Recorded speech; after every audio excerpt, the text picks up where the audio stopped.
Hey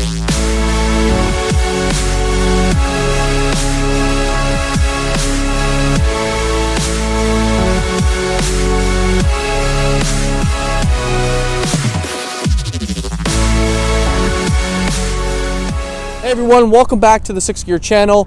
Today's review is going to be a really cool one. We got a 2021 C63s AMG in black. It looks awesome and it sounds awesome as well. And without any further ado, let's take a look.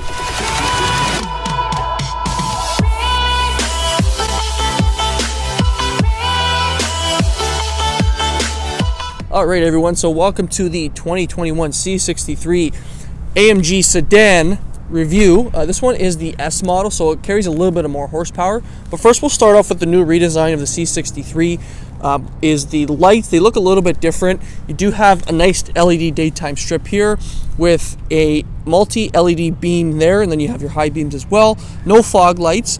But in the grille too, which I love the most, is it's the waterfall effect as opposed to the one they were just horizontal. The waterfall looks amazing.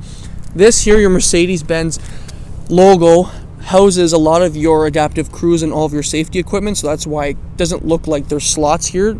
It's just all covered in one. Then you have your 360 camera, so the front camera as well. And then as we carry along the side, it looks the same over on the passenger side.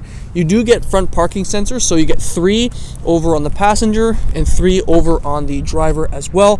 But the overall stance at the front looks awesome. Very mean, very C63 AMG looking. Now, for the front hood, we do also have the Mercedes-Benz logo at the front with some bulging on both ends. This one also carries the night edition package, so kind of blacks out a lot of the chrome that you would see typically on the front of the bumper. But I really like the front end of it. Very aggressive, very AMG looking. But that is it for the front. Let's dive into the engine bay itself. Alright, so underneath the hood here we have a 4-liter Biturbo V8 producing 503 horsepower and 516 pound-feet of torque, mated to the 9-speed transmission.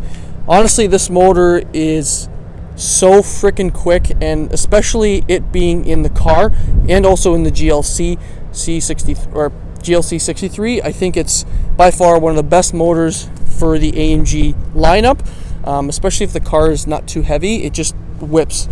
Nice thing is too with AMGs, as everyone pretty much knows, the handcrafted motor is signed by the technician who designed it and made it, which is awesome. One also cool thing too is if that technician was not there at the factory that day, no one would be able to touch that motor unless that person died or was not able to work on the motor anymore. But that person who signs this is the only person who works on that motor. So really cool thing that Mercedes does for the car. That is it for the front. Let's take a look around the vehicle. Okay, so taking a look around the C63, beautiful. I like these rims, the multi-spoke ones, as opposed to having the brushed aluminum look. I like the black ones a lot better. Gives you a nice silver lining too, but I like this look a lot. This one here, they're 19-inch rims. They are an added option on the car. The tire size here is 245/35 R19s with the AMG actually red caliper, and they're sitting on Michelin tires as well. This is one of my favorite rims. You don't even see the lock nuts too, or the bolts. It covers in that hubcap there, which I like, or the center cap rather, which looks a lot better. V8 Biturbo is on the side there.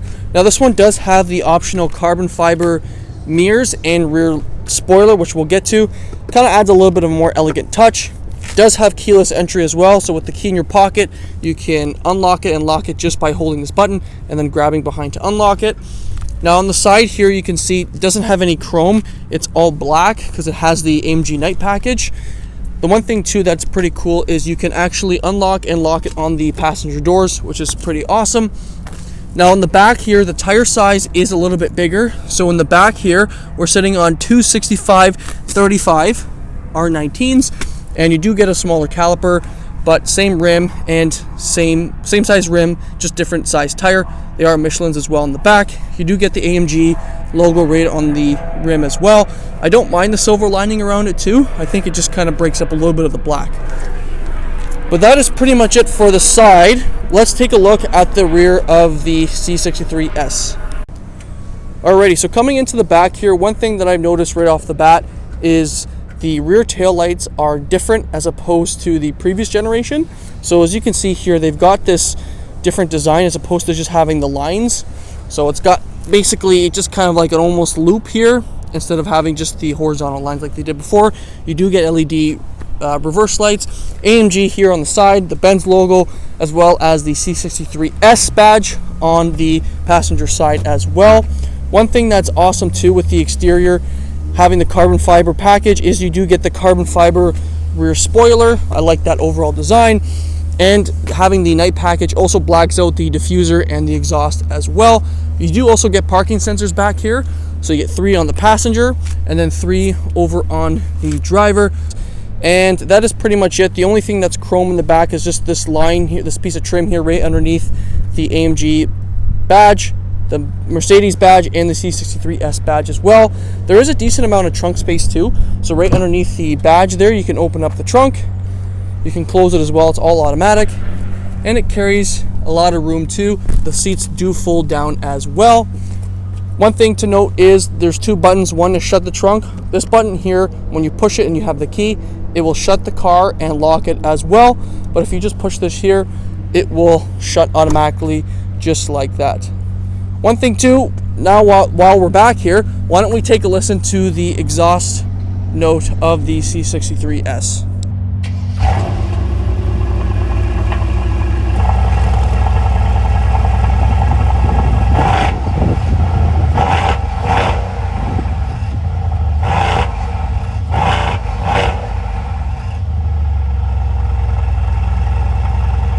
Well, didn't that sound pretty good?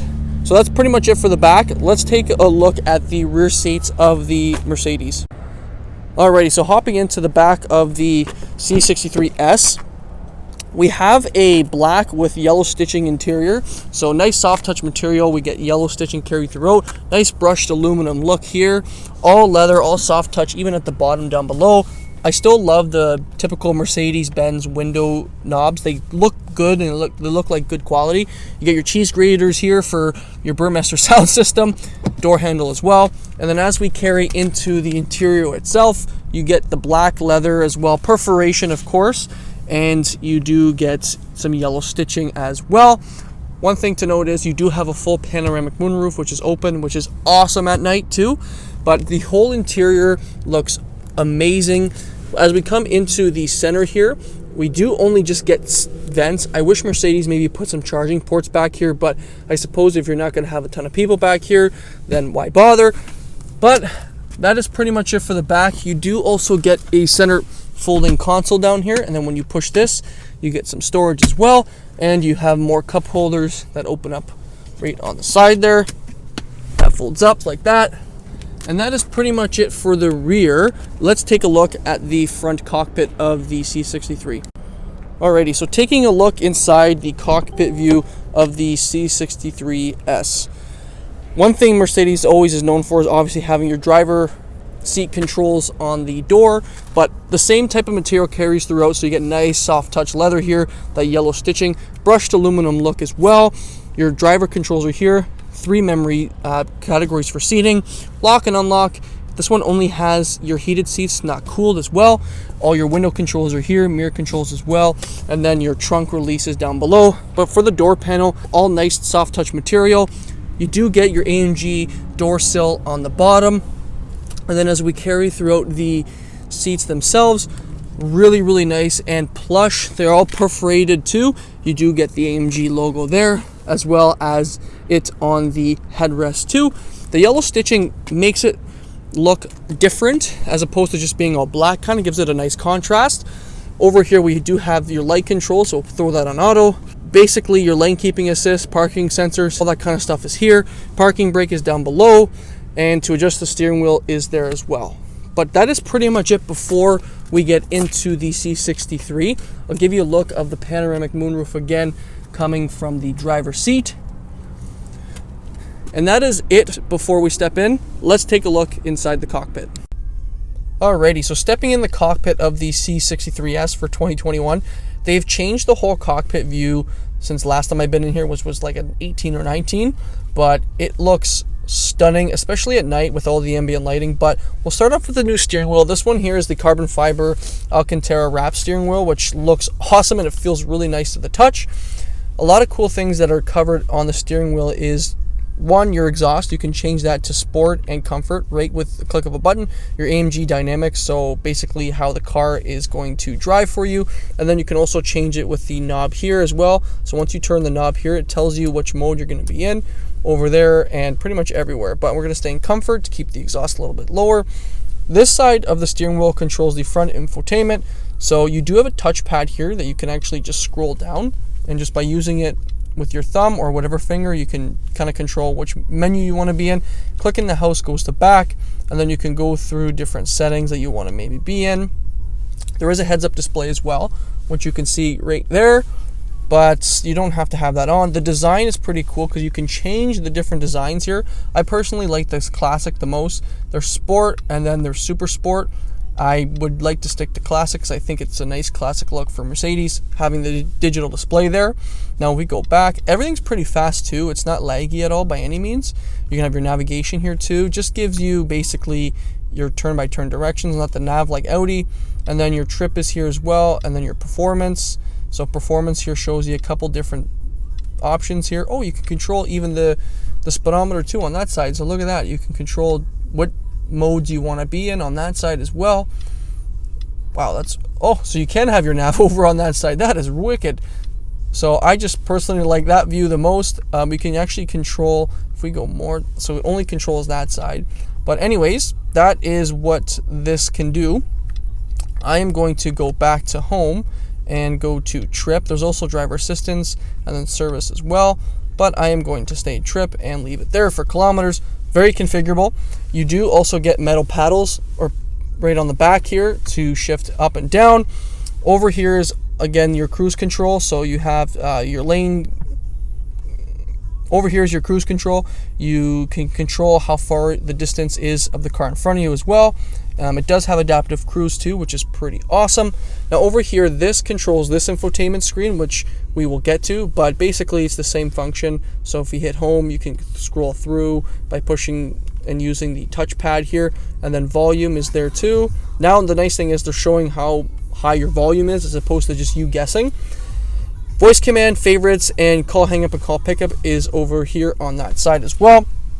Now the dash itself is all nice soft touch. You do get that yellow stitching carry throughout, but all nice soft touch material. Mercedes didn't really cheap out when it came to this car, especially when it's a big price tag. You get the brushed aluminum look, all carbon fiber. This is an option. It's about $1,500 Canadian to get the carbon fiber package all in here, the center console area. You do get a glove box down below over here, coming down, and it's pretty deep. You do get it to house obviously your books. Now coming into the center here, the screen is not a touch screen. It is controlled via the dial down below and the touchpad, which I'm happy they've kept this in this car. I'm not a huge fan of them just going to a trackpad like they have in like their GLEs and their newer stuff, but I like this setup. Mercedes, please keep this. I like it a lot more. But anyways, we'll start with the screen controlled via the dial here. It basically works like this here. There's the home button down below, and then once you click that, you can go to different settings here. So one thing that I like, especially at nighttime, is when you can control your ambient light. So when you control it, you can actually go to different colors, but also you can actually control the front and rear and the brightness zones. So it's very configurable. Instead of just having one color, you can control basically everything with it. There's some other vehicle settings in here like consumptions, your dynamic select, so you can control basically how you want your car to drive. We're gonna go to home. We're gonna go home here, and then I like the radio setting, just pretty generic. It's got the clock on that side and the date, and then the music you have on the right side. The navigation is pretty standard stuff too, so it just obviously shows your map. One thing to also note is the quality of camera that Mercedes has when you go into reverse and drive. So as I put it in reverse right now, you do get your 360 camera. It does show you the track lines too of where you're steering, but the quality is just amazing. I think Mercedes has really killed it when it comes to camera quality when you are in reverse and driving forward. You can also choose what angles you want to. So if I scroll up here and get a nice kind of front angle, and then if I go to the sides, I can get a side view. So if I don't curb anything, and then there's the rear as well, and then I can do a rear and 360. But kudos to Mercedes for doing a really good quality camera. And that is it for that. Coming over here, we have your vents, and then your climate controls all down here, standard Mercedes stuff. And then you have your hotkeys down below, clock here, little classic look. We do get wireless charging here for your phone, USB, and then cup holders down below as well. Now, there is also another way to control your dynamic select for your car, so you can see basically which mode you want to go in. So there you can hear the exhaust kind of opens up a little bit. We'll just go back to comfort. Once you go into sport mode or sport plus, it controls the suspension too. So you get that. This is your manual mode, so you use the paddles only. Traction control, back, home, just there. Volume controls here. This is when you can control your exhaust mode even in comfort, which is pretty awesome. And then down below is your auto stop start, which we don't want that on. And then here, this car will actually park itself. So if you find parking spaces that is around you, you can have the car park itself if needed be. I'm going to put it back on radio. That's pretty much it for here. Once we open up down here, we get your center console storage, USBs, USB-C, and then a SD card holder, and all soft touch too, and nice padding here. I like that yellow stitching, carries throughout the whole cabin. And then once we come up here, we have your sunglass holder and then some light controls here. I like the panel sunroof, but just to shut it if you want, you just push this forward once and it will shut it up for you. Just like that. Also shuts the back one too. But you can still see, like in the camera, it shows like it's pretty light, but inside the sun is shining on us and I can't really see it too much, which is also pretty good. That is it for the interior, everyone. I love this car so much. It's just it's an expensive car to get, but I mean that's what you get with Mercedes. Good quality. I don't see any cheapness inside the cabin at all. I love the digital displays. I like how they've kind of kept this not a touchscreen because fingerprints is one of the issue with touchscreens, obviously, and this being carbon fiber, you don't see many fingerprints on it as well. But for the overall interior, it's stunning. You can see a little bit of some ambient lighting over on the passenger side. But that is it for the interior. Let's give you my final thoughts on the exterior and pricing on this bad boy. Okay, so let's talk price of this bad boy. So right now we have it priced here. It is on the pre-owned market, $124,850 Canadian. And that is pretty much what the average rate of this car is going for right now. It's basically brand new, so you're still getting a brand new price. So it's only got like 3,100K on it. But for the price, it is, yes, I get it, it is expensive. But if you're shopping in this market right now, you definitely know what the price is going to be. And market prices right now are crazy, I understand that. But overall, I think this car is incredible. It is stunning. And the performance you get out of this car is like just absolutely, can't even describe it in words. It is an amazing car inside and out. I've got to hand it to Mercedes for coming up with the new 2021 redesign for the interior. I like the new cockpit look. But that is it, everyone. Let me know what you think in the comments down below of the newly refreshed, I would say, C63s AMG. And we will see you in my next video. Cheers.